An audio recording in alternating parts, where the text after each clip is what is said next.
Think about the last 10 candidates you interviewed. Statistically speaking, over 6 of them lied on their resume, which is, kind of terrifying. You're sitting across from someone looking at this neat professional summary of their career, and the math says it's probably fiction.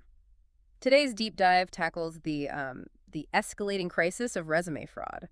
Our mission here is to arm HR decision makers with the reality of why candidates lie, the hidden organizational costs, and, well, practical steps to actually fortify the hiring process. Yeah, and to really understand this, we have to look at what's driving it right now. I mean, in just 2 years, the rate of resume fraud surged from 55% to over 64%. And the data shows that 56% of people actually blame inflation and financial pressure for, making that leap. Wait, really? So they view it as basically a calculated survival strategy in a competitive market? Exactly. They see it as necessary. But the real game changer is how the barrier to entry for this deception has just, well, completely vanished. Right, because of AI. I was reading that searches for AI resumes spiked an incredible 1,592%. Yeah, that number is staggering. And over 72% of candidates said they'd consider using AI tools to fabricate their histories. Which is just wild. It's like this cloak of invisibility for underqualified applicants. If generating a flawless 10-year work history now takes like 10 minutes, are HR teams grading candidates on actual skills or just their AI prompting abilities? That is the core challenge right there. I mean, AI isn't just a spell checker anymore. It's generating highly plausible, structurally perfect narratives. So the old tells like weird formatting or timeline errors, those are just gone. Completely gone.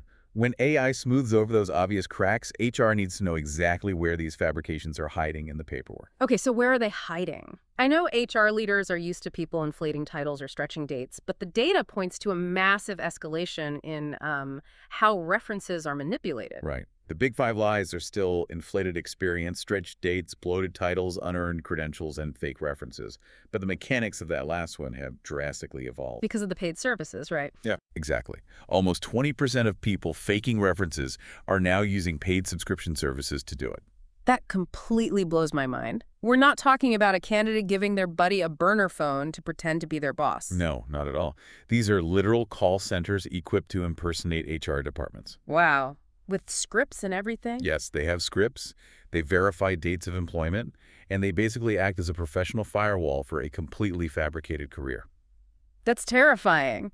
And obviously, a fake reference isn't just some quirky anecdote. It results in hires that actively damage the organization. Absolutely. The financial hit of a bad hire is huge, costing a massive percentage of their first-year salary. But you also have to factor in the operational toll. The average time to hire is sitting at an all-time high of 44 days right now. Oh, man. So a bad hire means resetting that clock all the way back to zero. Precisely. Plus, you have team burnout when colleagues have to cover for someone who is just entirely lost in the role. It's like organizational dry rot. The immediate financial hit is obvious, but, the structural damage to team trust and client relationships is the real threat. And the sector risks are where it gets truly terrifying. Think about unlicensed healthcare workers treating patients, or severe compliance breaches in finance. Or major security vulnerabilities in IT from unverified tech hires. Yeah, exactly. The stakes are massive.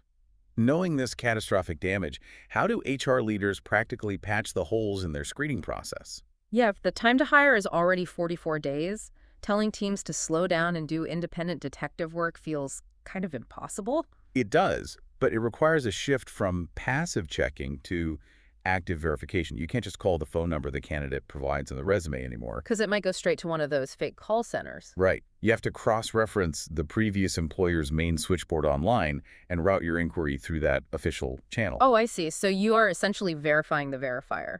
Exactly. You're bypassing those paid voice-over IP call centers entirely. You also need to standardize verification by role and verify credentials directly with the issuing bodies. Rather than trusting a beautifully formatted PDF certificate that took 2 seconds to generate. Spot on. And critically, you can never skip these steps just because a hire feels urgent. Time pressure is exactly how the worst actors slip through. Right. The moment you rush the process, you open the door to those catastrophic risks we just talked about. Exactly. Screening isn't just defensive box ticking. It is the absolute foundation of building high-trust, capable teams. Absolutely. Which brings us back to those 10 candidates sitting across from you. As AI tools for faking backgrounds become utterly indistinguishable from reality, will the traditional resume soon become entirely obsolete? Are we heading toward a future where HR has to rely exclusively on real-time monitored skills testing just to know who's actually real? Something to ponder the next time you're handed a perfectly formatted piece of paper.